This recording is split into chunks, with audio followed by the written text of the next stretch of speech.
কোরআন পেয়ে আমরা খুশি না বেজার? এই কোরআনের মাস আসছে, সেই মাসের নাম কি? জোরে বলেন, সেই মাসের নাম কি?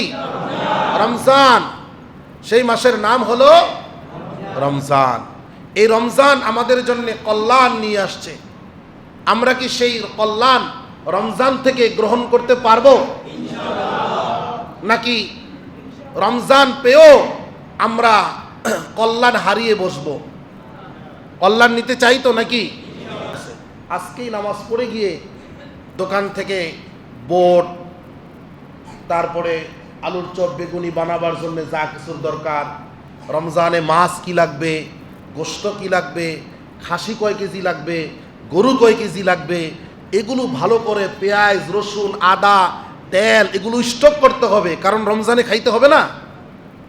আমি যে বলছি আপনাদের কাছে খারাপ লাগতে পারে, কিন্তু আমাদের বাস্তবতা এটাই।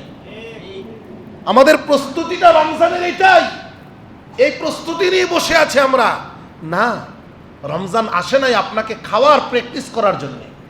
রমজান আসে নাই বাকি 11 মাসের চাইতে এই মাসে আবার আপনার খাবারটা আলাদা করার জন্য, এটা আসে নাই। রমজান এসেছে বাকি 11 মাস আমল যাই করেছেন তার চেয়ে একটু উন্নত আমল করার জন্যে। আপনি বাকি মাস ব্যস্ততার কারণে আপনি নফল পড়তে পারেন নাই, আপনি ইবাদত করতে পারেন নাই। আপনি এই মাস সুযোগ পেয়েছেন, অথবা এই মাস এসেছে একটু কষ্ট করে হলেও 1 রাকাত নামাজে 70 রাকাতের সওয়াব দিয়ে দিবে আল্লাহ। এটা আপনার জন্য একটা বোনাস। তা আপনি কেন ইবাদতের জন্য প্রস্তুতি গ্রহণ করলেন না? আমি কেন করতে পারলাম না? আমি কেন খাবারের জন্য তো প্রস্তুতি গ্রহণ করছি? আমরা বলছি রমজানে খাবার কম না, রমজানে খাবার আরো বেশি লাগে।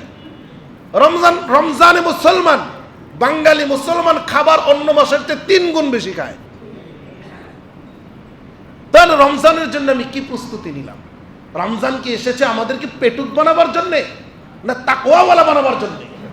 তাকওয়াওয়ালা।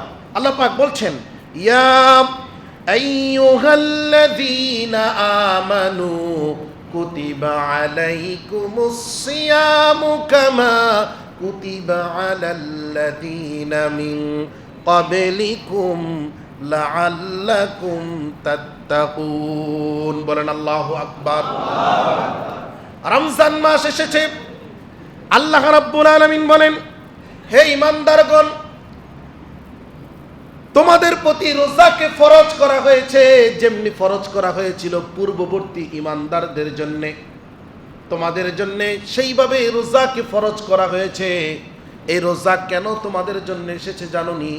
লাআল্লাকুম তাত্তাকুন। তোমাদেরকে এই রমজান এসেছে তোমাদেরকে তাকওয়াওয়ালা বানাবার জন্য, পরহেজগার বানাবার জন্য। আর যারা তাকওয়া অবলম্বন করবে, পরহেজগার হবে, আল্লাহ পাক বলেন তাদের জন্য আমি অফুরন্ত নিয়ামতের জায়গা জান্নাতে রেখে দিয়েছি। এই তাকওয়াওয়ালা পরহেজগারি অর্জন করা, তাকওয়াওয়ালা ওই ব্যক্তি যেই ব্যক্তির প্রয়োজনে খায়, বিনা প্রয়োজনে খায় না। তাকওয়া হলো ওই ব্যক্তি যেই ব্যক্তি প্রয়োজনের তাগিদে পড়ে ব্যবহার করে, প্রয়োজন ছাড়া ব্যবহার করে না। এটা হলো তাকওয়াওয়ালাদের গুণ। এখন বলেন, রমজানে আমার খাবার একটা আলুর চপ, একটা বেগুনি, একটা খাজুর হয়ে গেলে, 1 গ্লাস শরবত হলে আমার রমজানের ইফতারি হয়ে যায়, এতটুকু আমার জন্য যথেষ্ট। কিন্তু আমার জন্য লাগে 5টা 7টা আলুর চপ, 5টা 7টা বেগুনি, 5টা 7টা পেঁয়াজি। যতটুকু প্রয়োজন নাই তারপরে একটু বেশি করে খাই, ঠিক কিনা বলে? প্রয়োজনের অতিরিক্ত খাই, আর খাই তো খাই, এরপরে যেগুলা জুটা হয় এগুলো আবার ফালাইও দিই। অবশিষ্ট অনেক খাবার, রমজানে অনেক খাবার ডাস্টবিনে যায়। আরে এই খাবারের জন্য কত মানুষ। আপনি খবর নিয়ে দেখেন, আপনার বাড়ির আশপাশে আপনি যে 10তলা বিল্ডিং এর মালিক, এই 10তলা বিল্ডিং এর মধ্যে 20 জন ভাড়াটিয়া আছে। এমনও ভাড়াটিয়া থাকতে পারে, আরে 20,000 টাকা, 10,000 টাকা, 15,000 টাকা বেতনে চাকরি করে, নিজের স্ট্যাটাস নিজের সম্মানের দিকে তাকাইয়া আপনার ফ্ল্যাটে সে ভাড়া থাকে, কিন্তু তার 3,000 টাকা ভাড়া দেওয়া কঠিন, 5,000 টাকা দিয়ে ভাড়া দিয়া থাকে। তার ঘরের চুলায় ঠিক মতো আগুন জ্বলে না, এক বেলা খেতে পারলেও আরেক বেলা খেতে পারে না। এই লোকটা বহু কষ্ট করে রোজা রাখে। আরে গ্রামগঞ্জ গেলে দেখা যায় গ্রাম অঞ্চলে গেলে দেখা যায়, এবার আমি বিভিন্ন উত্তরবঙ্গে দক্ষিণবঙ্গে কয়েকবার গিয়েছি, আরে মানুষের কষ্ট, মানুষের যেই দুর্দিন, মানুষের যে দুরবস্থা, বর্তমান যে বাজারের অবস্থা, এই কারণে মানুষের 100 টাকা প্রতিদিন ইনকাম 500 টাকার বাজারেও হয় না। ঠিক কিনা বলেন?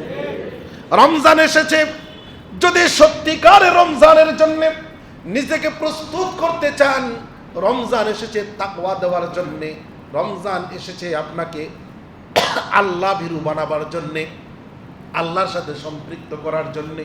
আল্লাহ বলে, বান্দারে, যখন তুমি আমার রাস্তায় খরচ করো, কোনো ইতিম, কোনো অসহায়, কোনো দরিদ্র, কোনো গরিব যখন তোমার পাশে থাকে, তুমি যখন কোনো দরিদ্রের কথা শুনেছ, কোনো অসহায়ের কথা শুনেছ, কোনো গরিব মানুষের কথা শুনেছ, তুমি নিজের পরিশ্রমের অর্থ থেকে, কষ্টের উপার্জন থেকে কোনো গরিব মিসকিনের হাতে যদি তুমি কিছু টাকা দিয়ে দিলা, যে যাও রমজান মাসে কষ্ট করে তুমি খেও না, কোনো রকম ঠিকভাবে যেন চলতে পারো, রমজান মাসে যেন তোমার কষ্ট না হয়, আমি আমার সাধ্য অনুযায়ী তোমাকে দান করলাম, আমি আমার সাধ্য অনুযায়ী তোমাকে সহযোগিতা করলাম। আল্লাহ পাক বলেন, বান্দারে, তুই যখন গরিব, অসহায়, দরিদ্র মানুষের হাতের মধ্যে তুই কোনো জিনিস দিলি, ওইটা ওই দরিদ্রের হাতে যাওয়ার আগে আমি আল্লাহর কুদরতি হাতে পৌঁছে যায়, আমি আল্লাহর কুদরতি হাতে পৌঁছে যায়, আমি আল্লাহ খুশি হয়ে যাই।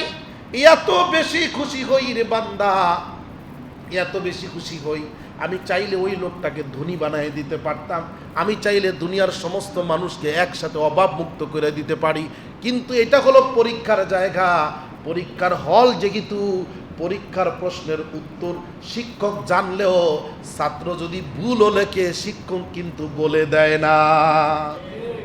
ভুল লেখলে কি শিক্ষক কয়ে দেয়, এটা ভুল লেখছো, সেটা ঠিক করে লেখ, এরকম বলে দেয়? কেন দেয় না?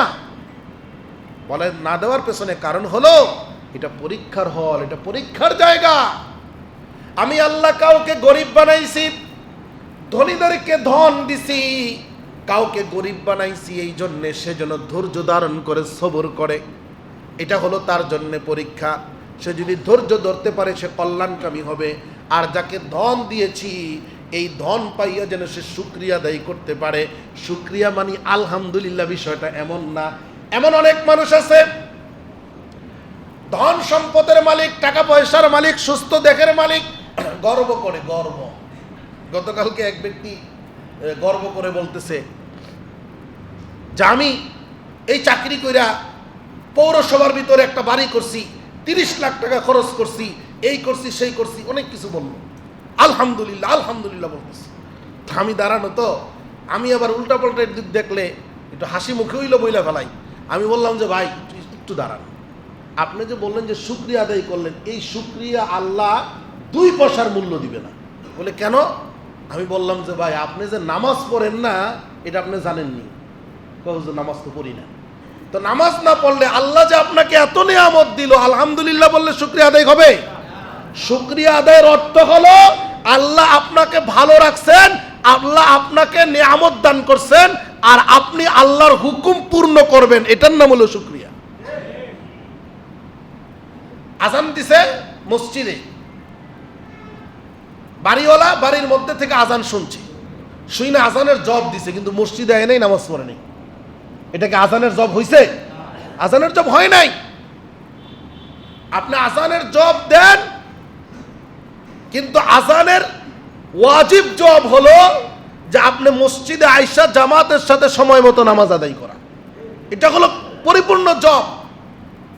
আপনি 1000 বার আজানের জব দিল, নামাজ না পড়লে এই জবের 2 পয়সার কোনো দাম।